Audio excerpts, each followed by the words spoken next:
apa itu ya, pokoknya banyak beberapa yang bisa dipakai untuk perhitungan suatu produksi gitu ya, nilai produksi. Ibu rasa sih nggak terlalu sulit ya. Ya Tias ya? Iya ya sih gampang ya Yas ya? Gampang nggak Yas? Insya Allah Ibu.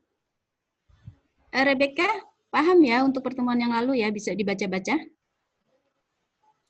Iya Bu. Iya ya. Rosalina,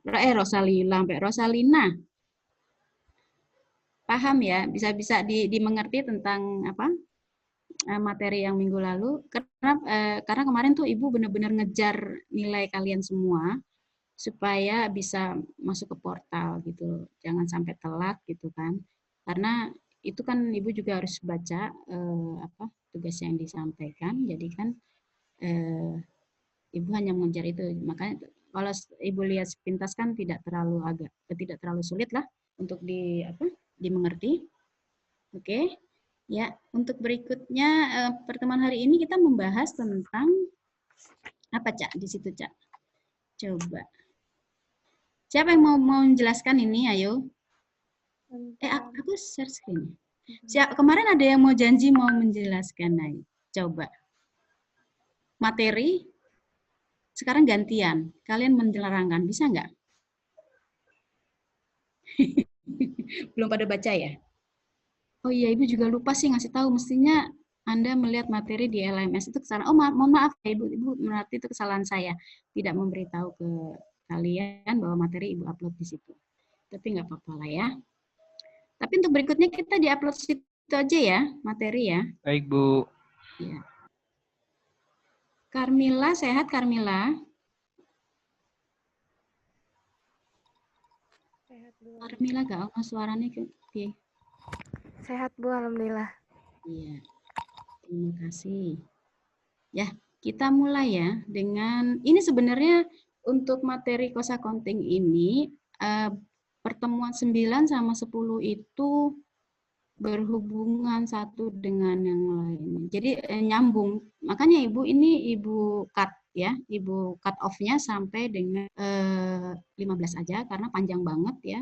Jadi nggak usah semuanya. Nanti kalau misalnya saya memberikan semua nanti di dalam LMS nggak ada materi lagi yang 10-nya ya, karena itu berhubungan. Khawatirnya kan kalau nggak ada materi nanti berarti dosen tidak memberikan materi seperti itu kan. Jadi makanya saya cut off di sampai dengan slide 15. Oke. Ini tentang material dan labor ya, bahan baku dan tenaga kerja. Sedangkan inventory management itu memanage juga persediaan waktu persediaan dan beberapa metode untuk perhitungan ya. Tentang ini kita membahas untuk material dan labor. Ini bisa kebaca ya? Cak, saya udah benar ya? Bisa Bu. Udah ya? Iya Bu. Pagi-pagi kok ada nyamuk ya? Ini mengenai pembelian dan penggunaan material ya. Jadi ini mengenai biaya terkait produk jadi dan material, biaya terkait bahan baku. Nah, sedangkan di sini ada tentang EOQ, Economic Order Quality dan Time to Order. Apa yang dimaksud dengan EOQ? Ada yang ingin bisa menjelaskan? Kira-kira? Rebecca tahu, Rebecca? Belum? Ketua kelas deh, ketua kelas biar keluar suaranya. Iya, ada yang ingin menjawab? Siapa? Jadi, kalau economic order quality yaitu ya suatu pengendalian persediaan ya. Jadi kalau persediaan itu memang kita tidak boleh dibikin terus itu suatu barangnya. Ibu jelaskan dulu ya. Bikin barang terus sehingga persediaannya menumpuk. Tapi kita harus membuat mengatur atau memanage. Jadi mengendalikan berapa persediaan yang harus disiapkan dalam suatu produksi, ya. Jadi dalam metode ini perusahaan meningkat. Jadi tingkat persediaan itu kalau bisa sekecil mungkin, ya tingkatnya, dan diikuti dengan biaya yang serendah mungkin. Jadi kalau bisa persediaan itu tidak terlalu banyak karena akibatnya banyak, ya. Penumpukan persediaan banyak lagi berakibat pada banyak hal, ya kan? Jadi perusahaan bisa mengurangi biaya-biaya yang di dalam pengaturan persediaan itu, ya. Jadi di situ usaha untuk mengecilkan biaya itu udah pasti, ya kan, dalam setiap perusahaan, ya. Tapi persediaan yang ada di dalam satu gudang itu benar-benar berkualitas. Jadi jangan menumpukan barang sekian banyak, ya, untuk manufaktur, ya. Begitu banyak, apalagi untuk ini, ya, apalagi makanan, ya kan. Makanan itu sangat riskan sekali kalau seandainya ditumpuk sekian banyak di dalam satu gudang, ya kan. Ada pembusukan, walaupun di situ expirednya. Expirednya itu bisa terjadi di dalam setiap produk, diberikan expired, ya. Tapi manakala kerusakan yang terjadi dikarenakan alam, misalkan kebocoran dalam gudang, ya, banjir atau apa, terus ada binatang atau tikus yang menggerogoti, itu kondisinya kalau untuk makanan itu sudah nggak layak lagi. Artinya nggak ini tidak untuk dijual, sulit untuk dijual, ya. Nanti toh berakibat pada konsumen. Konsumen juga nanti misalkan kayak Indomie, ya.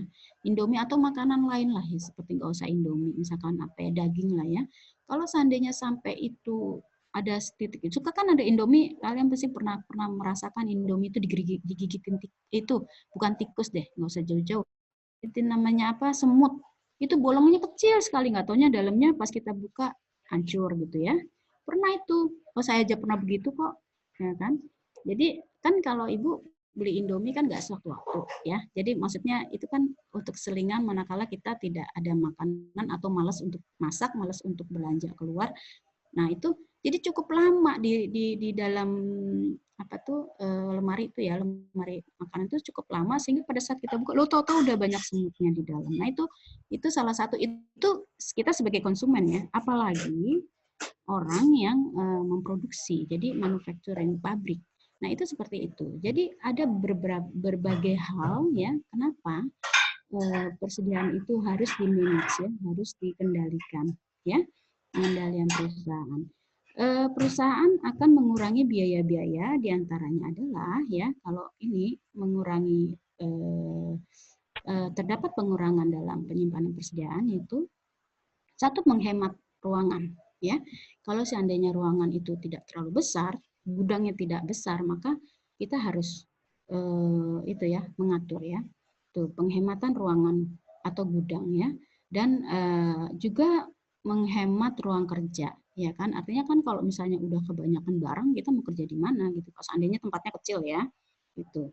Terus yang lainnya adalah mampu menyelesaikan penumpukan persediaan, ya, sehingga resiko yang timbul bisa berkurang dikarenakan persediaan di dalam gudangnya tadi yang Ibu sudah sebutkan, ya. Jadi adanya bukan nilai expired, tapi nilai kerusakan itu bisa terjadi karena beberapa hal, gitu, ya. Nah itu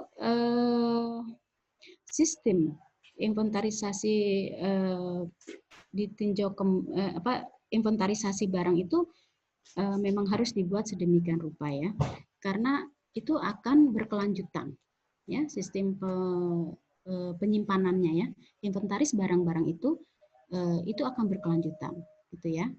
Bagaimana? Apa bisa Anda sampaikan bahwa persediaan itu sangat penting?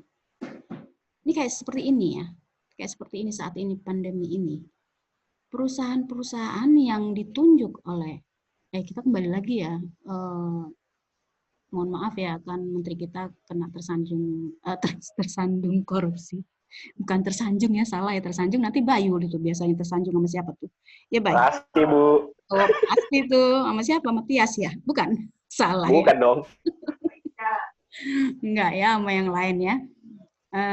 Itu karena apa? Itu perusahaan yang ditunjuk oleh pemerintah untuk penyediaan barang-barang sembako, nah itu benar-benar dia harus bekerja maksimal. Jadi seperti kalau nggak salah isi daripada nilai sembako itu ada yang namanya mie, ada namanya biskuit-biskuit ya kalau nggak salah ya itu isinya ya. Nah itu bagaimana si penyedia bukan penyedia ya. Satu penyedia sembako itu yang pertama adalah yang membuat ya manufacturing untuk Indomie dan sebagainya itu dia harus membuat segitu banyak itu apa yang dilakukan itu persediaan memang harus lebih cepat keras dikerjakan harus cepat dibuat produksinya tapi berdasarkan pembuatan yang dia lakukan atau dia melakukan itu dasarnya apa? Anda siapa yang bisa menjawab? Mereka membuat produksi sekian banyak, apa dasarnya? Siapa yang ingin menjawab? Mungkin karena lagi trending, Bu. Jadi permintaannya banyak. Oke, ada lagi? Jadi berdasar Rifani, ini Rifan udah masuk ya? Udah, Bu. Itu tadi nggak enak ngutang bicara, Bu. Oke. Nanti ingetin Ibu belum ini loh, belum closing presensi di portal ya, ingetin lagi ya. Oke. Ada yang ingin menjawab? Tadi kenapa mereka harus membuat persediaan lebih banyak atau membuat produksi lebih banyak di saat ini? Dasarnya apa? Untuk stok jangka panjang, Bu. Kurang tepat. Ada lagi? Siapa? Gali bisa menjawab, memberikan penjelasan mungkin? Gali kamu jangan tidur, Gali. Iya, Bu. Enggak, Bu, nggak tidur, Bu. Oh, nggak tidur. Oke. Apa, Gali? Kalau menurut saya mungkin ini Bu karena persediaannya modalnya dia kan banyak, jadi mungkin biar nggak sia-sia, jadinya outputnya banyak. Nggak tahu Bu kalau salah. Gali mau pertanyaan apa, jawabnya apa, Gali? Oh, iya. Jonas, nggak apa-apa. Terima kasih, Gali. Terima kasih udah menjawab ya, Gali. Berarti kamu nggak tidur. Iya, Bu. Maaf, Bu. Bu. Ya, apa? Mungkin mau ekspansi perusahaannya, Bu, diperbesar. Sehingga apanya diperbanyak, Bu. Ya, masih kurang tepat untuk saat ini, Bu ngomong untuk saat ini ya. Ekspansi perusahaan ya bisa, tapi masih kurang tepat jawabannya. Rosalia?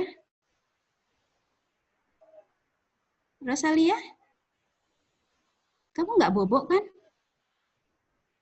Oh, nggak keluar suaranya. Rosalia coba dikontak, siapa tahu dia ketiduran, kasihan loh. Kalau ketiduran, nanti sampai jam 12 lagi. Coba, siapa? Muhammad Wali. Waliudin ya. Bisa memberikan penjelasan? Oh, bobok juga. Dia ya. Bu, menjawab, Bu. Iya, silakan. Tidak tahu benar atau salah. Untuk meminimalisir biaya bahan baku. Mungkin, Bu. Ya bisa juga, tapi ya untuk saat ini ya. Jadi gini ya. Kenapa mereka membuat produksi sebanyak mungkin? Untuk saat ini ya, yang pandemi ini ya. Karena di dalam pembuatan produksi suatu barang ya atau suatu produk itu dasarnya harus ada. Satu adalah pengajuan atau MOU. Secara legalitas MOU itu harus sudah ada dulu. Ya kan, kepada siapa kita ber-MOU? Misalkan perusahaan kepada pemerintah, Departemen Sosial ya. Ber-MOU bahwa dalam kurun waktu 1 semester, katakan setengah semester lah, misalnya 3 bulanan ya, mereka harus memberikan atau memberikan produknya dia ke Departemen Sosial ini sekian banyak gitu. Misalnya satu ini berapa sih? Pokoknya banyak sekali ya, banyak produk lah ya. Nah itu berapa miliar katakan itu. Itu mereka harus segera membuat persediaan, ya kan? Harus membuat produk yang segitu banyak dan harus mampu menempatkan produk tersebut dalam satu kondisi, gitu kan ya. Nah itu dasar atas kenapa mereka harus membuat. Jadi job order costing, ingat kan? Kita udah pernah ya ngerjain itu ya, maksudnya. Jadi job order costing itu sangat penting. Nah, job order costing itu kembali lagi yang kemarin yang lalu ya, kita agak sedikit ke belakang dulu. Itu dibuat berdasarkan wilayah mana mereka disubsidikan. Jadi misalnya pemerintah mau subsidi wilayah Indonesia bagian timur, bagian barat. Nah itu kan job order costingnya berbeda-beda, ya kan? Misalkan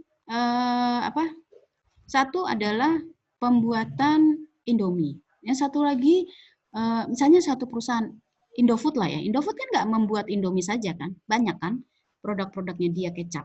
Nah, apa yang lebih dulu akan dia buat? Misalkan akan mensubsidi di daerah Indonesia bagian tengah, katakan gitu. Dia harus tersediaan yang paling penting adalah makanan apa? Misalkan sarden atau apa. Misalkan ya satu perusahaan harus ini ya, harus membuat satu perusahaan produksinya banyak, nggak hanya sekedar mie, tapi ada sarden, ada kecap, ada apa. Nah, itu beda-beda dalam penentuan memproduksinya. Nah, itu tadi saya sampaikan bahwa MOU itu sangat penting, ya. Jadi dalam melakukan job posting itu MOU sangat penting. Coba bayangkan, Anda bayangkan, satu box itu dapat 10.000. Kita kembali lagi ya, ngomongin masalah itu ya, Departemen Sosial ya. Nah, itu real ya, realitas ya. Jadi kalau seandainya satu box itu seharga 10.000 yang didapat oleh korupsinya itu, kalau Anda salurkan berapa miliar, berapa sih jumlahnya yang mereka dapatkan? Berapa miliar? 18 miliar berapa? 17. Coba Anda bayangkan 17 miliar Anda bisa bagi-bagi lagi itu ke wilayah-wilayah terpencil lagi. Itu sangat bermanfaat bagi orang-orang yang membutuhkan gitu kan. Nah, itu coba sampai sejauh itu kita harus berpikir bahwa sedikit nilai apapun produksi suatu barang ya untuk saat ini ya sangat bermanfaat ya kan untuk orang-orang yang terdampak maupun tidak terdampak. Tapi kondisinya adalah sulit untuk mendapatkan bahan makanan seperti itu ya. Jadi Ibu bicara bahwa setiap perusahaan membuat satu produk itu artinya dia harus menyiapkan persediaan yang begitu banyak untuk saat ini ya. Tapi ya kita nggak tahu ke depannya masih ada apa tidak pandemi ini ya. Mereka harus berhitung kembali membuat produksi itu lagi, ya kan? Apakah aku bikin sebanyak order saya, MOU saya dengan Departemen Sosial? Kan nggak mungkin. Siapa yang mau beli, ya kan? Itu kan karena dibeli oleh pemerintah sehingga dia harus membuat segitu banyak, ya. Produk-produk. Memang akhirnya akan tadi siapa yang menjawab itu tadi akan mengecilkan ini ya biaya produk ya, salah satunya adalah bahan baku ya. Kalau buat lebih banyak kan istilahnya bahan bakunya kan akan lebih berkurang ya, bahan bakunya akan lebih murah lah gitu, bukan berkurang ya. Terus manfaat perhitungan economic order quantity salah satunya adalah membuat keputusan berapa banyak persediaan harus disimpan, ya kan? Perusahaan harus membuat keputusan berapa banyak persediaan harus disimpan, ya kan? Yang berikutnya adalah membantu perusahaan, pemilik usaha ya atau perusahaan memutuskan berapa banyak barang, mengetahui seberapa sering harus dilakukan pemesanan ulang, ya kan? Jadi kayak gini nih, kayak yang pesanan di Departemen Sosial kan. Jadi kalau seandainya udah tahu apa saja MOU-nya adalah misalnya Indomie ini, terus apa namanya, kecap, terus apa lagi tuh istilahnya, satu lagi banyak ya, sarden gitu ya. Jadi membantu pemilik usaha mengetahui seberapa sering harus dilakukan pemesanan ulang. Nah ini kan berulang terus kan. Nah itu gunanya tadi itu ya, EOQ itu ya. Lalu yang berikutnya adalah mendapat peluang untuk mengeluarkan barang serendah mungkin, ya kan? Jadi kita harus melihat barang-barang itu ya, yang dikeluarkan itu sebanyak berapa sih, gitu kan? Kayak seperti itu, ya. Gitu. Apa saja komponen yang membentuk adanya ESQ itu? ESQ lagi IO. Economic Order Quantity ini. Ada yang bisa menjawab? Bisa menerangkan misalkan. Siapa? Almira mungkin. Jadi komponen-komponen apa sih yang berpengaruh adanya economic order quantity?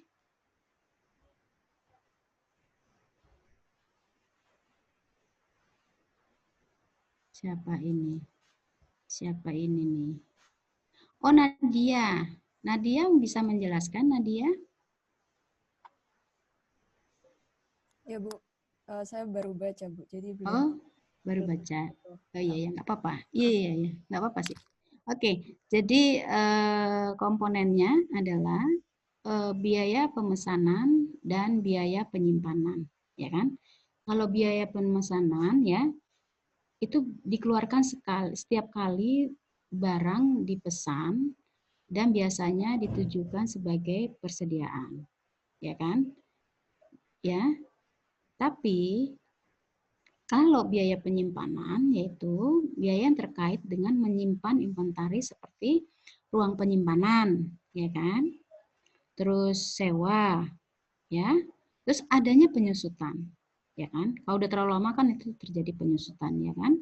Terus kerusakan. Lalu barang yang sudah usang, yang udah terlalu lama. Ya, kembali lagi itu ada FIFO dan LIFO, ya kan? Bagaimana perusahaan dalam menggunakan metode, apakah dia FIFO ataukah LIFO, gitu kan? Terus asuransi, ya kan? Asuransi, seberapa banyak sih barang-barang itu diasuransikan, ya kan? Lalu pajak, ya kan? Pajak properti, ya kan? Terus dan faktor-faktor lainnya ya. Jadi biaya penyimpanan itu atau kita sebut dengan holding cost ini itu berpengaruh pada tadi banyak item-item tadi ya. Sampai di sini paham ya? Jadi itulah yang kenapa komponen yang membentuk adanya economic order quality. Begitu ya. Nah, sekarang kita ke arah ini ya. Ini yang akan kita pelajari adalah menentukan overhead pabrik dari komponen. Udah paham ya mengenai economic order quality ya? Dan sampai Anda nanti apa sih ya itu ya gitu ya. Gitu. Terus tentukan overhead pabrik. Ini ya untuk chapter 12 ya, tentukan hitung tadi tarif overhead dan selanjutnya ya. Di sini kita akan, nah ini sifat overhead pabrik ya. Kalau overhead, factory overhead umumnya didefinisikan sebagai bahan tidak langsung, tenaga kerja tidak langsung, dan semua biaya pabrik lainnya yang tidak dapat digunakan dengan mudah diidentifikasikan atau dibebankan langsung ke pekerjaan tersebut, misalkan coupling produk atau biaya objek biaya akhir lainnya ya. Kalau misalkan objek-objek yang mempengaruhi overhead pabrik apa saja itu? Kira-kira? Esther?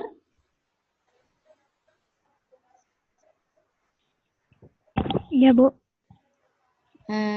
Esther bisa menjelaskan tentang objek apa saja sih yang termasuk dalam FOH ini? Apa ya, Bu? Seingat saya, overhead pabrik yang indirect material, Bu. Lalu biaya-biaya yang mengandung conversion ya, biaya conversion ya. Iya. Biaya konversi atau yang mengubah bahan baku menjadi produk jadi kayak gitu ya. Ya kan itu yang objek-objek yang mempengaruhi ya, yang ada di dalam overhead pabrik. Oke. Lalu di sini kita lihat sifat-sifat dari overhead pabrik. Karakteristiknya ya. Karakteristiknya adalah di sini satu, tangani hubungan dengan produk atau volume produk ya. Yang berikutnya, yang kedua adalah berhubungan dengan bagaimana item berbeda dari overhead berubah menjadi respon terhadap perubahan volume produksi. Ya, sini jelas ya karakteristiknya ya. Kita melihat di sini ada sifat ya. Ini sifat dan karakteristiknya. Sedangkan sifatnya adalah di sini karena ketidakmungkinan melacak overhead ke pekerjaan tertentu atau produk tertentu, biaya overhead dialokasikan ke seluruh pekerjaan dan unit ya. Tarif overhead yang telah ditentukan memungkinkan alokasi konsisten dan logis untuk setiap unit yang dikeluarkan. Ya.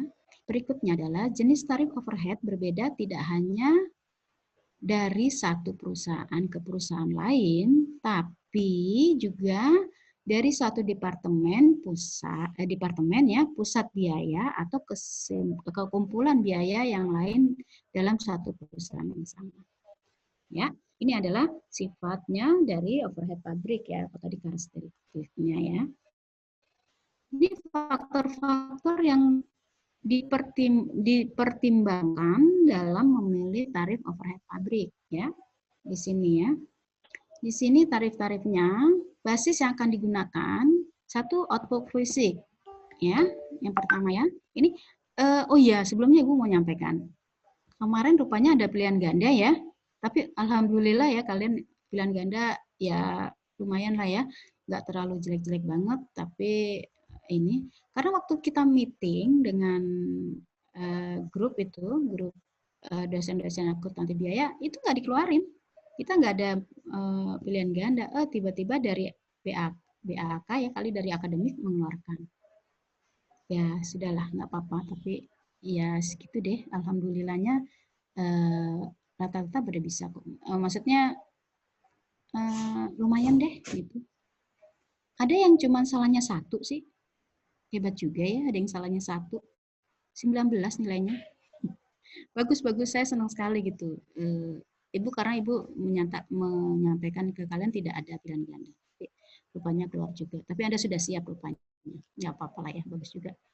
Nah di sini ya, tadi ya, kita kembali bahwa basis yang akan digunakan. Jadi Anda rupanya harus tahu juga nih. Karena nanti takutnya UAS ada lagi pilihan ganda. 1, ya. Output fisik, terus biaya material langsung, ya, biaya tenaga kerja langsung. Ini basis yang digunakan ya, perhitungannya ya. Terus jam kerja langsung, jam mesin, transaksi atau aktif, ya. Yang kedua, pemilihan tingkat aktivitas, ya kapasitas secara teoritis, kapasitas praktis, dan kapasitas sebenarnya yang diharapkan. Kapasitas normal, ya. Terus kapasitas yang tarif overhead, kapasitas mengatur versus dan kapasitas yang terlebih. Kalau seandainya kapasitas, theoretical capacities, ada yang paham? Siapa tahu ada yang udah lebih tahu? Silakan bisa menjelaskan ke teman-temannya. Siapa yang ingin mau menjelaskan? Rafif tahu nggak? Bisa menjelaskan nggak tentang kapasitas teoritis? Kurang tahu saya, Bu. Belum ya? Nggak apa-apa, orang ini juga baru Ibu kasih tahu kok. Siapa tahu kamu bisa lebih tahu. Jadi kalau theoretical capacities itu kemampuan maksimum untuk menghasilkan tanpa menghiraukan perlunya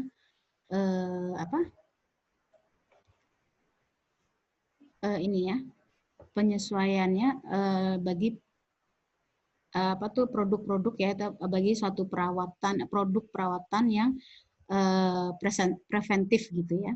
Jadi kerusakan tidak terencana, yaitu kan itu terus lalu adanya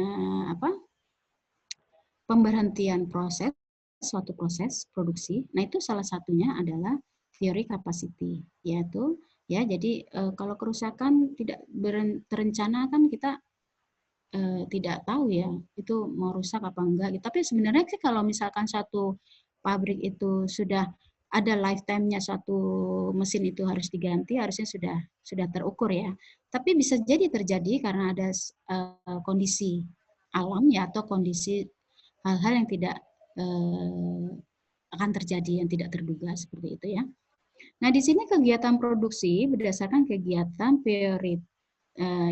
kegiatan produksi yang tingkat efisiensinya maksimum sepanjang waktu ya, kalau kapasitas teori kapasitas gitu ya. Tapi kalau seandainya theoretical practice ya, ini mengatakan bahwa kapasitas yang disesuaikan ya, yang disesuaikan dengan perhitungan keadaan non produktif ya, yang tidak terhindarkan seperti setup ya, pemeliharaan dan kerusakan wisata, yang mengartikan sebagai tingkat efisiensi kerja dan aktivitas, ya kan? Seperti itu ya.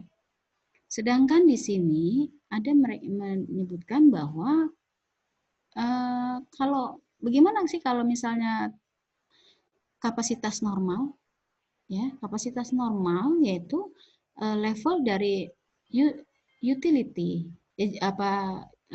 produk ya, jumlah yang dapat memenuhi permintaan rata-rata konsumen dalam beberapa waktu ya, itu yang normal ya. Jadi dia sifatnya normal, jadi sudah ditentukan ya kan, kita mau berapa sih memproduksinya, seperti itu ya. Kemudian yang termasuk atau tidak termasuk overhead tetap ini ya adalah biaya penyerapan dan penetapan biaya langsung. Oke. Yang berikutnya, faktor dipertimbangkan dalam memilih tarif overhead yaitu menggunakan satu tarif atau beberapa tarif. Di sini ada tingkat seluruh atau bagian tarif departemen, lalu tarif subdepartemen dan aktivitas. Oke ya. Yang terakhir adalah penggunaan tarif terpisah untuk aktivitas layanan. Oke. Slide berikutnya, ini kayaknya nggak terlalu banyak ya. Ini faktor-faktor yang tertimbang dalam pemilihan tarif overhead berdasarkan yang akan digunakan. Di sini physical output itu estimasi ya. Estimasi faktor overhead dibagi estimasi ya unit of production ya, unit produksi ya, itu akan menghasilkan factory overhead per unit ya. Ini dalam mengukur physical output. Kalau di dalam direct material, maka direct material cost-nya, base-nya adalah estimate factory overhead dibagi dengan estimate material cost dikali 100% ya.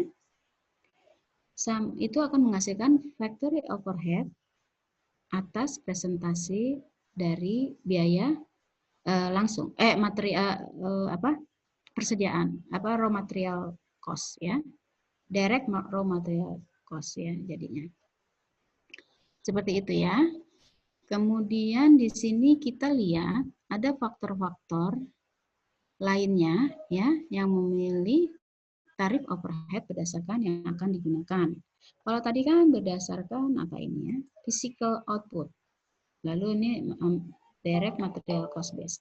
Sedangkan di sini direct labor cost base, yaitu ya estimasi factory overhead dibagi dengan estimasi direct labor cost dikali 100%. Sama dengan factory overhead is presented to direct labor cost. Ya, karena ini apa? Karena ini untuk menghitung ini ya, direct labor cost-nya ya di sini ya. Itu untuk direct labor per jam ya,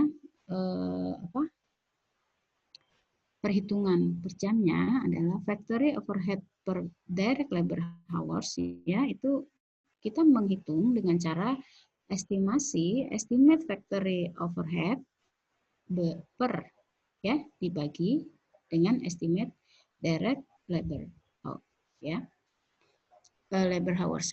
Oh ya, bagaimana ya? Coba kita saya kembali dulu ya sebelum meneruskan. Tunggu saya kembali dulu. Untuk pertemuan kapan ya? Bisa nggak kita membagi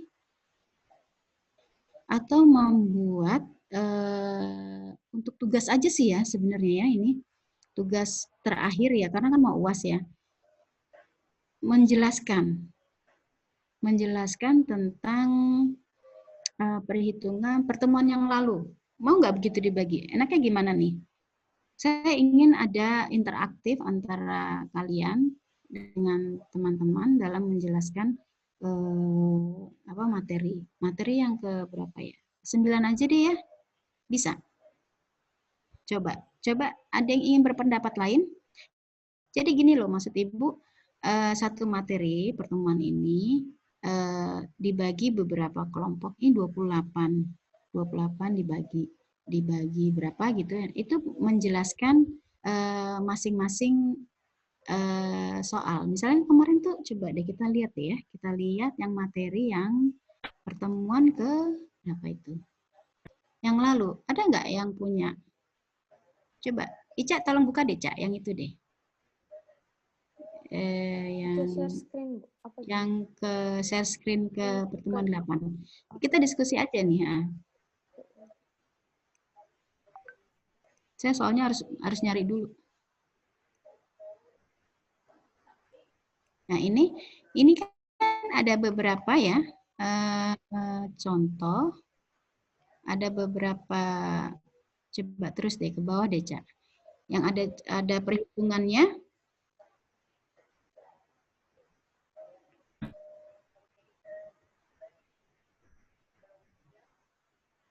Iya. Nah ini kan basically soal ya, Lalu Anda buat dari masing-masing kelompok, ya, dibagi berapa sih enaknya? Bagi menjadi 4 kelompok aja deh. Apa gimana nih enaknya? 28 baik. Kemarin kayaknya si Fendi udah ngitung-ngitung deh. Berapa, Fen? Kelompoknya, Fen? Fandi. Nah, dari soal ini, basic soal ini, kita aplikasikan ke, Cak turun deh, Cak. Aplikasikan ke bawah, terus ke bawah.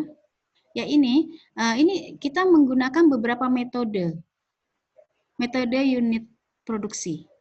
Jadi Anda membuat, masing-masing kelompok membuat beberapa metode untuk dijelaskan. Nah itu bisa kita mulai minggu depan aja ya. Cukup nggak 1 jam? Coba kembali lagi Cak, kita ngobrol lagi Cak. Ini kan ada beberapa metode kan, ya kan? Nah, coba deh Anda pikirkan. Jadi Ibu nggak bikin kuis, tapi itu aja deh kuisnya, mau nggak? Kita sepakat nggak itu? Boleh. Gimana Tias, ayo dong Yas. Yas tumben nggak ngomong. Boleh Bu. Boleh ya? Gitu ya, ketua kelas oke ya, gitu aja kali ya. Jadi kuisnya itu ya Bu, setuju Bu. Setuju ya? Jadi itu kan ada beberapa metode tuh. Jadi Anda bagi aja tuh beberapa metode, Anda bikin soalnya, nanti Anda jelaskan. Itu berapa waktunya coba? 1 jam cukup nggak? dari sekian teman-teman, bergantian ya, jangan satu doang aja yang ngomong. Misalkan satu orang, habis ini siapa gitu mewakili temannya gitu. Untuk penjelasan, untuk menjelaskan metode-metode tersebut. Bisa nggak? Bisa ya? Gampang kok itu. Gampang, coba deh Anda pelajari dulu. Itu nggak begitu sulit. Serius. Berarti satu kelompok itu satu metode atau gimana? Iya, satu metode. Itu ada berapa metode coba? Ya, kan banyak kan metode. Anda pilih saja pilih aja mau mana metodenya, silakan. Anda jelaskan gitu. Setuju ya? Kayaknya ya. Setuju, Kalau Bu. menurut Ibu sih nggak terlalu sulit ya. Coba Anda lihat dulu metode-metodenya. Coba ya. Bastian, setuju nggak Bastian? Ini harus diajak ngomong. Ibu mau ngomong satu-satu, tapi kok ya banyak banget orangnya gitu ya. Setuju, Bu. Oh, setuju. Bagus, setuju. Jangan ada yang nggak setuju nih. Nanti nggak korum. Aku nggak kepilih nih. Oh, salah ya. Bukan pemilihan ini ya. Setuju, Bu. Setuju. Yang lain siapa nih? Iya, Bu. Sinta. Sinta dari tadi nih. Belum ada suaranya. Sinta. Ya, Bu. Setuju Ya, nggak? Bu. Emang Ibu ngomong apa? Ayo. Ibu kan suruh kita buat kelompok. Nah, terus dari soal itu kita perlu jelasin metode mana yang perlu kita presentasikan gitu di kelas itu kan, Bu. Oke, good. Oke. Siap. Bagus. Maaf, Bu. Sebentar mau tanya. Jadi ini satu soal itu kan ini ada 4 atau 5 metode gitu ya, Bu. Nah, iya. kita satu gitu ya? Satu aja. Kamu mau menjelaskan 4 metode boleh-boleh aja sih, nggak apa-apa sih. Ntar temennya yang lain saya nggak kebagian gitu waktunya masalahnya. Udah kalau masa kita ukur waktu deh. Coba Bayu, kamu ketua kelas Bayu, ukur waktu Bayu. Kira-kira satu kelompok tuh berapa ini waktu yang bisa kita habiskan untuk penjelasan. Jadi kan kita ada berapa? 2,5 ya, 2,5 jam. 1,5 jam cukup ya? 1,5 jam. Coba Ya, Baik. cukup belum? Cukup ya untuk menjelaskan ya. Jadi maksud Ibu untuk penambahan nilai di yang ini mau ke UAS ini kan harus ada tugas ya, gitu. Jadi gitu aja. Jadi Ibu nggak usah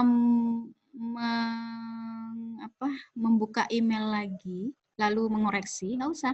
Jadi tapi Anda buatkan itu tugas itu masukkan ke dalam LMS, gitu ya. Apa yang Anda buat, kelompok Anda buat itu, coba deh di LMS kan ada tuh. Jadi gini, Anda masukkan data itu ke LMS. Gimana? Oke nggak sih? Bisa nggak tuh? Siapa? Ini kami buat dalam bentuk video gitu, Bu. Bukan video masih presentasi PowerPoint boleh. Mau video bagus banget. Jadi kita tinggal nonton aja. Maksudnya kami jelaskan dalam nanti kita pertemuan selanjutnya atau? Iya. Pertemuan selanjutnya. Karena kalau video Anda nggak mungkin ngumpul kan? Oh iya, Bu. Nggak mungkin, kalau video kayaknya nggak mungkin. Karena Anda nggak bisa ngumpul bersama ya kan? Di sini aja, di sini aja, di meeting Zoom ini aja. Jadi Anda masukkan materi-materi yang Anda buat ke dalam LMS. Semuanya per kelompok itu bukan hanya satu aja yang membuat ya. Maksudnya menginput, mengupload atau mengunggah di LMS. Tapi misalnya kelompok 1 terdiri dari siapa ya, misalnya Tias, tuh siapa, Hernita, Almira, siapa, masukkan aja ke LMS tugas Anda, gitu, ya. Jadi jangan cuma satu orang aja yang masukkan, jangan, nanti karena nilainya susah di situ, kan saya harus lihat nilainya kan, berarti Anda sudah mengerjakan di situ semua, dasarnya based on-nya dari materi di LMS, nanti dijelaskan presentasi Anda. Siapa yang mau presentasi? Apa 2 orang, apa 1 orang, silakan saja. Itu yang mau untuk mempresentasikan hasil kerja kelompok ini. Gitu. Oh iya, Bu. Berarti Ya, ini cukup LMS ya kayak dalam gitu ya. bentuk PPT ya, Bu? Boleh bentuk PPT boleh. Kalau bentuk Word susah kan nanti? Oh iya, Bu. Iya kan? Kalau Word kan susah ya? Kalau Iya, nggak salah susah, sih. Bu. Iya, susah. Mudah nggak? Mudah sekali kan itu. Apa keberatan juga? Enggak kan? Mudah kok, Bu. Jangan keberatan melulu dong. Enggak kok, Bu. Ya, mudah kayak gitu. Bu, Iya. ada 4 Biar metode. tidak. Kenapa? Ada 4 metode. Iya, 4 metode dibagi berapa kelompok? Berarti jadi Ada 4 kelompok, Bu. Satu kelompok tuh 7 orang. 7 orang. Ya udah Iya. nggak apa-apa. Jadi 4 ini udah jadi cukup dong metode satu ya, satu kelompok satu metode gitu kan ya. Cukup, Jangan Bu. samaan dong. Ya, jangan samaan metodenya, kalau bisa berbeda-beda, misalkan metode apa, satunya metode apa gitu. Iya, Ya, Bu. gitu ya. baik, Bu. Jadi itu sebagai ini aja nilai tambahannya nanti. Kita udah berapa tugas ya? Itu kan harus 4 ya, harus 4. Udah berapa banyak sih? Apanya, Bu? Kemarin kan sudah ya, buat beberapa ya. Kita udah ngerjain 3 ya, 3 tugas. Tinggal satu ini ya. Satu kali lagi ya. Ibu agak lupa deh, banyak banget sih soalnya. Sebelum UTS, Bu. Yang sebelum UTS kan udah ada tuh. Nanti kan digabungkan nilainya sama dengan sampai dengan UTS, ya kan? Yang sebelum UTS itu udah berapa ya, Bu? Udah berapa? 3 ya kalau nggak salah ya. Lebih dari 3, Bu. Berapa? Ada 6, Bu. Ikut penugasan UTS 6. Nggak apa-apa, nggak apa-apa. 6 nanti kan ada yang ibu gabungkan, 6 itu ada yang ibu gabungkan menjadi 1 jadi 2 gitu. Jadi yang ini yang terakhir aja untuk ini, untuk sebelum UTS ya. Kita bikin ini aja ya, bikin presentasi ya. Setuju nggak? Setuju deh ya. Kalau nggak, boleh loh. Sini ada nggak setuju? Siapa tahu ada nggak setuju. Coba satu-satu dulu. Ya, Irfan setuju nggak, Van? Ini siapa tahu ada nggak setuju. Setuju, Bu. Setuju ya. Coba tanyakan yang lain, Gali setuju enggak? Coba bersuara semua setuju apa tidaknya. Atau memberikan reaction boleh saja. Nggak mau mengeluarkan ini. Setuju, Bu. Setuju. Setuju, Bu. Oke. Mana reaction yang lainnya? Wahyu, Fajar. Setuju, Ibu. Ya, sip. Ini Jonas mana Jonas nggak ada reactionnya. Setuju, Bu. Setuju ya. Oke. Ya sudah setuju semua. Rifan. Bu, dia dari tadi keluar masuk Zoom, Bu. Oh, dari tadi keluar masuk. Iya ampun. Iya. Ya agak-agak Bu. ini kali ya. Aduh. Ya oke. Jadi rata-rata hampir semuanya setuju ya. Jadi kita putuskan itu ya. Minggu depan. Jadi waktunya gimana nih? Enaknya sebelum masuk kita presentasi, dengar teman-teman presentasi dulu. Setelah itu baru kita berikutnya membahas materi selanjutnya. Gitu ya? Iya, Bu. Kayak gitu aja, Bu. Kayak gitu aja ya. Oke. Berarti waktunya tadi 1,5 jam ya, Bu? Iya, 1,5 jam. Bagi aja tuh. Berapa tuh jadi satu kelompok? Satu kelompok tuh kira-kira dapatnya 22 menit lah, Bu, buat ngejelasin. 22 menit. Jadi ya boleh 22 menit. Jangan cuma soalnya ikutin itu ya, ikutin yang materi yang Ibu berikan ya, cuma sedikit kan produknya terus apa gitu-gitu. Ya Anda agak-agak panjang dikit deh gitu kan. Oh, jadi boleh ganti soal dari yang PPT ya? Boleh. Coba keluarin dulu. Cak. Kamu kan host di situ. Yang lain kan nggak bisa ngeluarin. Coba, Cak. Kita lihat deh, Cak. Terus ke bawah. Kan ini kan main soalnya kan, soal utamanya. Lalu ke bawah situ ada metode. Nah, ini produknya. Ini kan ada produk A, B, C, ya kan? Jadi jangan cuma 3 produk gitu kan. Jadi diganti aja ininya, produknya apa misalkan. Produknya jangan ABC, mungkin Anda kayak sepatu kayak apa gitu ya. Ini unit produksi ya. Metode unit produksi. Berikutnya adalah metode apa, Cak? Terus metode biaya rata-rata ya kan. Lalu di bawah lagi metode harga jual relatif ya. Ya itu harga jual metode rata-rata timbang. Nah, ini nih. Ini ya, Terus di bawahnya lagi sampai ke, oh ini biaya produksi. Enggak, kita nggak usah, ya metode aja tadi ya, metode aja kita ini kan, kita ambil sebagai ininya metode aja. Jadi jangan sesingkat ini kan materi ini kan hanya menjelaskan singkat ya. Tapi dibuat juga perhitungan cost per unitnya ya, seperti ini. Dihitung juga ya. Jadi kan bagaimana cara menghitung cost per unitnya, lalu ini metodenya, lalu penjelasannya. Ya, gitu ya. Kayak gitu. Oke. Terus apa lagi? Jadi Ibu udah nggak punya utang lagi nih tentang tugas-tugas kalian nih. Ini ada yang chat, apa? Kenapa ini? Izin Bu, Rosalia terputus. Oh iya, oh kamu terputus, aduh. Yang tadi Ibu panggil Rosalia ternyata lagi terputus, Bu. Tuh kata Bayu putusin sama siapa? Kata Bayu, aduh Bayu, aduh kamu itu tuh PDKT dulu, baru kamu tanya. Gimana sih Bayu? Enggak Bu, nggak bisa begitu Bu, saya kan buaya Bu. Oh, buaya darat dia, Ica, aduh. Bayu gimana nih? Ya sudah, jadi kondisinya, tapi nanti kalau Rosalia terputus itu dikonfirmasi ya, Cak ya, sama yang bersangkutan membuat tugas itu tadi ya, berkelompok itu, dengan kelompok siapa dia, siapa tahu dia nggak dengar kan? Baik, Bu. Iya. Kita teruskan apa ya tadi ya, Cak, kita terusin lagi ya. Udah paham ya, nggak ada yang ditanyakan kan? Bu, udahlah, udah paham lah. Closing portalnya nanti yang 10 menit sebelum selesai kelas apa gimana? Oh, ini ya, saya ya.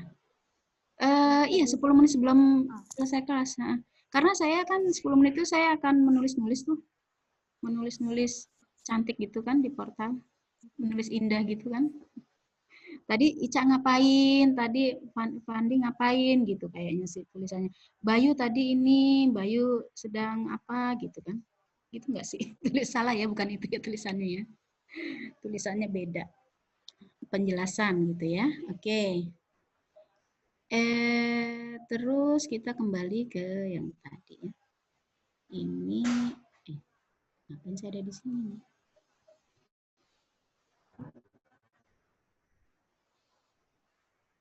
Ya, ke sini ya tadi ya. Jadi ini mengenai direct labor cost base. Tadi sudah ya Ibu jelaskan bahwa untuk menentukan factory overhead as percentage of direct labor cost, yaitu estimasi factory overhead dibagi dengan estimasi direct labor cost dikali 100%. Ya. Untuk menghitung factory overhead per direct labor hours, ya, estimasi factory overhead dibagi dengan estimasi direct labor hours. Ya. Di sini, lalu bagaimana kita faktor-faktor considered in selecting overhead ya, based to be used ya, machine hours based, yaitu factory overhead per machine hours ya. Jadi biaya overhead per setiap mesin itu bekerja per jam ya, setiap mesin itu bekerja. Jadi berapa sih biayanya ya? Karena gini, setiap contohnya pemintalan deh. Pemintalan, satu produk pemintalan itu ya, dalam bekerja dia ya, Anda belum pernah masuk ke pabrik pemintalan sih, waktu itu ngaudit di pemintalan tuh. Jadi dia tuh bekerja tuh berdasarkan misalnya benang satu, produk sarung apa misalnya, sarung ini deh, sarung produk A misalkan gitu ya. Nah, itu satu benang ya, satu benang itu disusunkan ya, ada susunannya. Nanti dia bekerja berapa jam? Berapa jam dia bekerja itu menghasilkan produk A, misalnya sarung cap kupu-kupu katakan gitu. Nah ya, itu menghasilkan berapa banyak? Bisa Anda bayangkan ya. Kalau seandainya produk dari sarung atau produk dari tekstil itu bermacam-macam. Sekarang yang mungkin Anda pernah, ini perempuan-perempuan deh, pernah beli itu deh, pernah beli seragaman untuk pernikahan bahan gitu ya. Kan ada brokat-brokat gitu. Coba Anda perhatikan, setiap brokat itu berbeda-beda, ya kan? Apalagi brokat yang udah ada manik-maniknya apa itu Cak namanya Cak yang bunder-bunder itu Cak? Payet, Bu. Payet ya tuh Cak pintar banget tuh. Berarti dia tukang belanja tuh Cak tuh. Bukan, Bu. Oh bukan ya? Mama suka ngepayet. Oh mama ya, iya itu payet-payet. Itu coba berapa banyak? Misalnya dia kalau payet mungkin harganya mahal ya, Cak ya, mahal ya kayaknya ya. Iya Bu, mahal. Mahal. Nah itu dalam satu produk yang berbentuk payet ya, itu dia harus memasukkan setiap jam sekali. Dia akan bergerak itu ya mesin. Dia akan membuat satu bentuk dulu nih ya, bentuk bahan baku dulu. Bahan kain dulu ya. Lalu ada bordiran yang akan dimasukkan payet. Coba Anda bayangkan itu. Berapa jam, berapa biaya yang dihabiskan dalam satu bentuk itu saja. Maka dia mahal. Ya, coba ya. Yang perempuan-perempuan deh, Nadia, Esther, Hernita, segala macam pasti udah pernah lihat deh baju-baju yang berpayet-payet itu, yang bling-bling gitu. Itu pasti lebih mahal dengan brokat yang biasa. Benar sih? Nggak sih? Nggak, Yas? Benar nggak, Yas? Benar, Bu. Ya kan ya? Ya itu. Ada orang, ada tenaga kerja yang pada sewaktu bahan itu sudah jadi, ya bahan itu pertama kan bentuk ini nih, bentuk bentuk brokat biasa dulu. Nah itu ada yang dipayetkan, ada yang disusun lagi brokatnya itu dibenangin lagi ya, itu ada yang sampai tebel gitu ya, benangnya ada juga tuh. Kan dari bahan tile dulu, bahan tile masuk nih, bahan tile nih ya, masuk gitu ya, mesin itu masuk. Ibu ceritakan nih supaya Anda tahu, kalian tahu semua bagaimana caranya bekerja satu tenunan ya. Karena Ibu kebetulan ngaduk di situ berapa tahun, lumayan juga 3 tahun lah ya. Masuk dulu itu tile, masuk ke tile, lalu dia masuk lagi. Kemudian beralih lagi dengan membuat sebelum payet sulaman-sulaman gitu tuh ya, bentuk benangnya. Nah, itu baru masuk payet. Nah, payet itulah ada yang memasukkan tenaga kerja lagi. Berarti beratnya bertambah. Makanya dia mempunyai nilai jual yang cukup tinggi. Nah, di situ lihat di setiap payetan masuk pasti akan sama semua. Nah, kalau seandainya ada yang berbeda, artinya dia salah dalam pemasukan bahan pernik-perniknya itu. Nah itu biasanya di India tuh bahan-bahan India suka bagus-bagus tuh suka ini. Seperti itu prosesnya. Yang artinya ini nih kita bicara dengan factory overhead per mesin per hours, ya kan? Dapat pahami ya, ibu cerita gini ya. Jadi setiap mesin itu bekerja itu mempunyai nilai yang berbeda-beda, ya. Nah, ini bagaimana menghitungnya dengan estimasi factory overhead dibagi dengan estimasi mesin per hours. Jadi orang yang berdiri berjam-jam itu memasukkan, atau mungkin dulu sih masih manusia yang masukin ke ininya, tapi sekarang mungkin udah ada robot kali, saya nggak tahu, itu kan beberapa tahun yang lalu saya kan. Mungkin ada tapi robot itu ya berarti kan biaya juga kan, benar kan? Ada satu entah manusia, entah itu mesin lagi yang memasukkan si payet itu tadi, gitu kan? Jadi nggak serta-merta satu mesin itu mengerjakan langsung nggak gitu. Jadi dulu seperti itu ya. Jadi ada beberapa pengerjaan yang berulang. Nah tadi berkelanjutan tadi yang Ibu sebutkan bahwa pekerjaan yang berkelanjutan. Jadi dari sini dia kembali lagi mesin itu. Karena kenapa dia harus bekerja seperti itu? Karena satu kali pengerjaan di dalam satu produksi, ya, satu kali pengerjaan dalam satu produksi itu bisa bermacam-macam bentuk. Di sini ada kan satu mesin, ya, digunakan untuk bermacam-macam bentuk.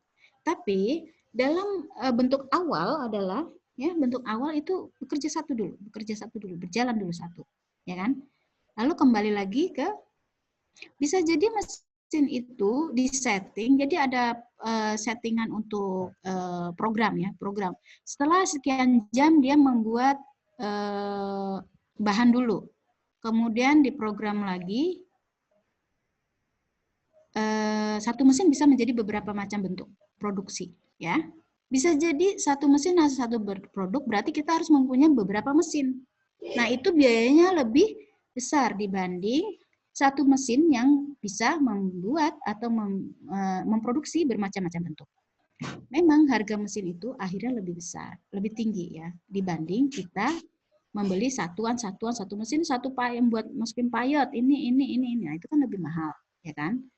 Ya kan, dari bentuk mesinnya banyak gitu. Dan juga yang pertama adalah menghabiskan tempat. Harga terlalu wasting ya, terlalu kebanyakan menghabiskan ruangan yang menempatkan satu mesin. Ya, menempatkan beberapa mesin. Tapi kalau kita menempatkan satu mesin saja, ya, itu yang bisa mengakomodir seluruh bagian dari. Pahami di sini ya, kenapa kita harus menghitung ini? Gitu loh. Ibu cerita supaya Anda bisa paham bahwa mungkin Anda secara menghitung-hitung Anda gampang lah ya. Anda sudah dipilih stan ini udah berarti Anda secara menghitung sudah oke, sudah mantep deh ya. Sudah asik deh gitu. Tapi bagaimana Anda membayangkan aplikasi di dalam suatu produk? Itu yang Anda pastinya belum pernah tahu kan. Bagaimana proses kenapa ini terjadi begini, kenapa kita harus menghitung ini gitu. Oke, dapat dipahami begini ya, bisa ya. Jadi kita menghitung mesin per hour itu gunanya untuk itu. Dalam satu produk ya, ini tidak hanya seperti tenun ya, tapi misalkan bahan makanan juga demikian ya. Bahan makanan juga demikian. Misalkan Anda ingin membuat, kalau misalkan produk mie, itu bahan dasar mie-nya pasti sudah satu dong, satu mesin kan ya, ya kan?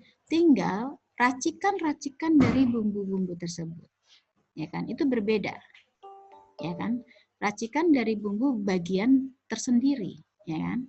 Misalkan rasa ayam bawang, terus rasa rendang, rasa apa? Nah itu beda lagi dalam pengerjaan, jadi overhead-nya berbeda-beda, ya kan, seperti itu ya. Nah,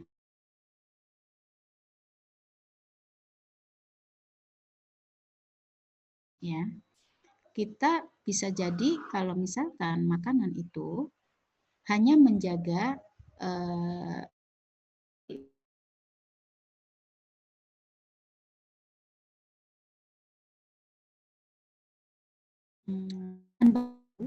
itu harus sudah sesuai dengan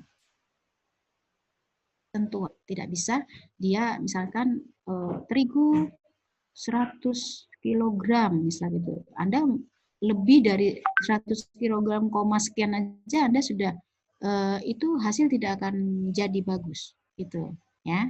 Jadi sudah terukur mungkin dengan digital ya, semua pengukurannya gitu kan. Itu mie semuanya sama. Tapi ada berbeda dengan misalnya ada yang mie hijau, mie apa gitu, karena itu penambahan additional dari mesin. Penambahan yang sifatnya untuk varian-varian yang mungkin sekarang orang lebih digandrungin makan mie hijau gitu, karena otomatis produsen kan pasti akan membuat sesuatu yang berbeda supaya hasil dari yang penjualan dia juga diharapkan bisa meningkat. Ya, tapi ibu rasa udah nggak keluar lagi deh itu yang mie hijau-hijau. Maksudnya nggak jarang ada sih, nggak pernah didapatkan juga. Fokus supermarket sih belum melihat lagi ya. Nah, seperti itu. Hanya dia punya rasa-rasa berbeda, itu racikan yang berbeda lagi biaya overhead-nya, ya kan, ditambah lagi, ya kan, dengan job order masing-masing tadi, itu kan ya, tergantung dari permintaan di mana gitu ya. Nah, ini di sini transaksinya, dasar dari transaksinya, ya, dasar dari transaksinya ini berlaku untuk penetapan biaya berbasis pada aktivitasnya, ya di sini. Jadi dasar dari transaksinya diukur dari ini ya, penerapan biaya aktivitas, basis dari aktivitasnya. Nah kayak gitu.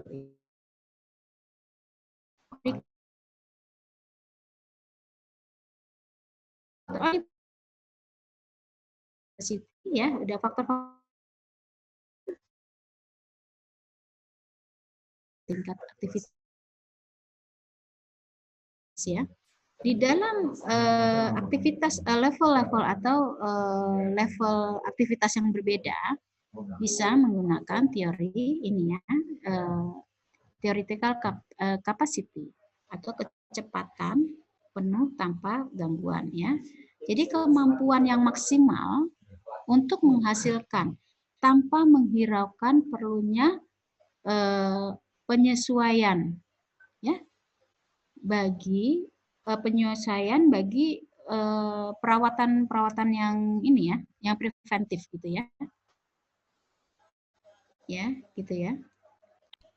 Kerusakan yang kerusakan itu tidak ada perencanaan di sini ya. Tadi Ibu sebutkan ya, tidak adanya perencanaan dalam kerusakan. Nah, terus penghentian proses dan sebagainya. Nah, ini dimasuk dalam theoretical capacity, ya kan? Bagaimana dengan practical capacity ya? Ini juga demikian. Jadi kalau practical capacity yaitu teori kapasitas yang disesuaikan ya dengan perhitungan keadaan non produktif yang tidak menghindarkan tadi ya seperti setup dan pemeliharaan terhadap kerusakan ya. Ini di sini adalah kecepatan penuh dengan interupsi atau tunjangan gitu ya. Lalu expensive actual capacity ya. Ini jumlah output yang diharapkan diproduksi selama periode tertentu. Sedangkan kalau normal ya, kalau normal capacity itu level dari utilisasi kapasitas yang memenuhi permintaan rata-rata konsumen dalam beberapa waktu atau aktivitas rata-rata dalam jangka waktu yang cukup lama. Jadi kalau normal kan memang sudah ditentukan kan berapa lama ininya ya. Kemudian ini di slide berikutnya. Nah, ini coba kita perhatikan di sini ya. Aktivitas rata-rata dalam jangka waktu yang cukup lama. Ini di sini itemnya ya. Di dalam percentage to theoretical capacity ya. Di sini 75 untuk persen untuk normal ya. Expected actual capacity 80%. Ya kan? Ya. Sedangkan practical capacity 85%, kalau theoretical capacity sampai dengan 100%. Ya. Nah, di sini kita bisa lihat mesin yang bergerak atau mesin yang bekerja dalam setiap jam ini 7.500, 8.000, dan sini 8.500 dan 10.000. Ya. Sedangkan budget untuk biaya overhead ini fixed cost-nya ya. Ini gambaran ya, gambaran untuk melihat jangka waktu rata-rata ya. Ini untuk fixed cost-nya 12.000, ini juga untuk expanded actual capacity-nya 12.000, lalu practical capacity-nya 12.000 dan theoretical capacity-nya 12.000 ya. Ini variabel juga demikian ya. Ini 6.000 pada di posisi normal capacity. Di kondisi di expect actual capacity 6.400 ya. Dia di sini juga practical capacity 6.800 dan theoretical capacity 8.000 ya. Ini sehingga ya di sini kita bisa melihat fixed factory overhead rate-nya ya. 1,6, 1,5 dan 1,4 kita 1,2. Oke. Ini variable factory overhead-nya 80, N80 juga gitu ya. Di sini juga sama ya. Totalnya adalah 2,40, 2,30, 2,21 dan 2. Oke. Ini untuk melihat estimasi factory overhead application rate-nya ya. Estimasi overhead dibagi dengan estimasi activity ya. Maka didapatkan factory overhead application rate. Oke ya, ini summary-nya dari yang kita jelaskan tadi. Sedangkan di sini accounting untuk factory overhead-nya adalah kita di account-nya factory overhead terdiri dari actual charge, indirect material, indirect labor, utilities, ini di debit ya, terus pemeliharaan, depresiasi, pajak, properti, dan lain-lain ya. Sementara di applied factory overhead, di kreditnya ada applied factory overhead ya. Di sini juga yang termasuk dalam applied factory overhead adalah rate ya, dikali capacity utility ya, itu maka ini actual activity ya. Sementara work in progress factory overhead ada di kredit good complete with factory overhead based on ini predetermined rate ya. Sementara finish good-nya ada di kredit complete good and transfer to good sold. Ini yang adanya di kredit ya. Seperti itu ya. Ini memang materinya Ibu nggak kasih banyak. Nanti di berikutnya saja ada beberapa soal. Jadi Anda hanya untuk pengertian dulu semuanya. Sampai di sini ada yang ingin ditanyakan? Boleh tanya selain materi ini juga boleh. Kenapa Ica? Pusing ya? Bingung. Belum ada soalnya, Ica udah mau soal aja sih. Enggak, Bu. Astaga. Tia sudah mau soal juga ya, Yas. Ntar kita bikin soal ya, Yas ya. Enggak, Bu. Ada yang ingin ditanyakan? Mengenai ini ya. Mengenai apa ya?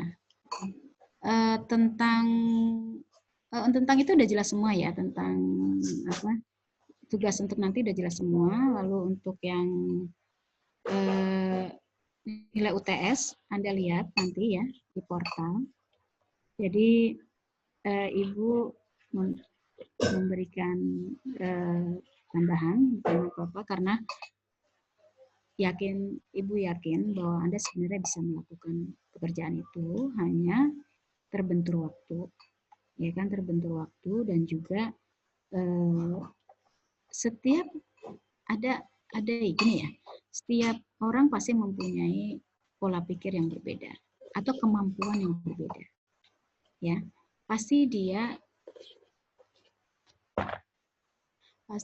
akan mempunyai pada saat dihadapkan kepada kondisi yang penentuan, kadang orang mempunyai rasa ini ya.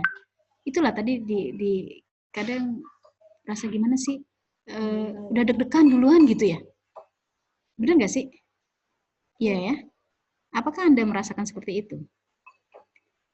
Nah, itu akan menjadi suatu ini ya, pelajaran bahwa kita dalam menghadapi suatu persoalan, ya, persoalan apapun lah ya, nggak usah soal ujian juga ya.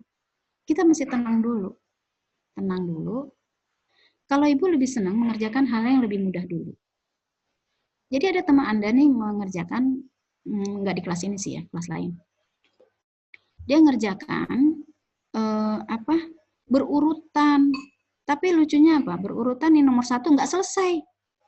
Terus nggak selesai, berurutan nggak selesai, terus dia ngerjain nomor 2. Berurutan banget deh, pokoknya berurutan gini. Itu nggak selesai semua. Jadi kelas nomor 2 sih yang khusus ya, membuat itu ya. Kolom-kolom itu yang XY itu kan banyak banget tuh. Itu dia kerjakan di paling akhir. Paling akhir yang kita udah nggak ngeliat lagi. Kan dosen kan ngoreksi kan banyak ya. Banyak mahasiswa gitu ya. Saya udah nggak lihat lagi tuh di bawah-bawah gitu ya. Terus saya pikir udah selesai ya. Udah gitu jauh lagi dari ini ya, dari scan-nya dia gitu kan. Saya pikir ya udah dia berarti tidak mengerjakan itu kan, yang apa yang XY itu ya. Square itu ya linear sama tidak linear itu.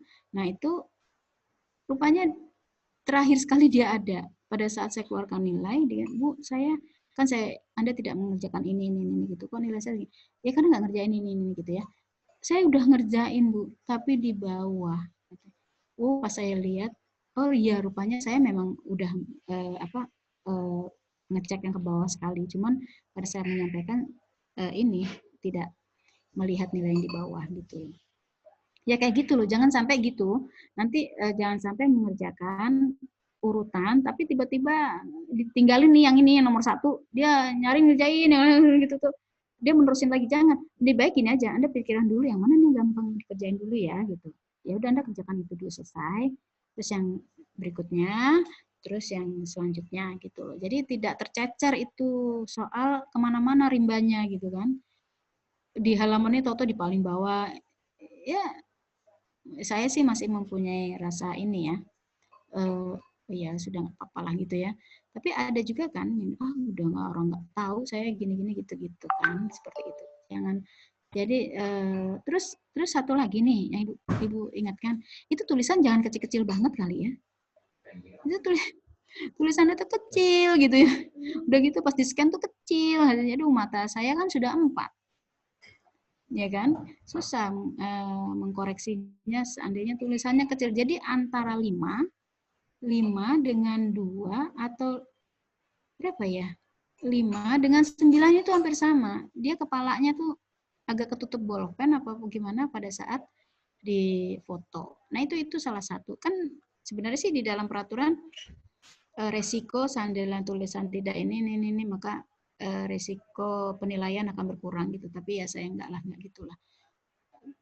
Masih punya perasaan bahwa Anda itu sudah mengerjakan gitu aja. Jadi tulisannya yang jelas. Kalau misalnya 5 ya tulis dengan jelas 5 atau 2 atau apapun ya. Jangan kecil-kecil banget tulisannya. Ya. Begitu ya kali ya. Semoga bisa dipahami. Ada yang ingin ditanyakan sejauh ini?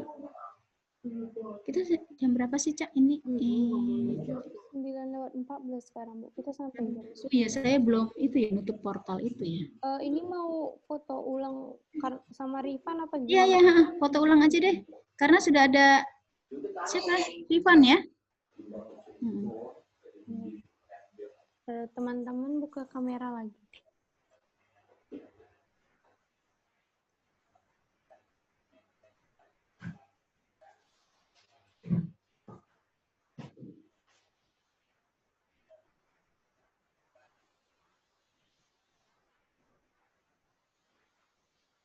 Irfan.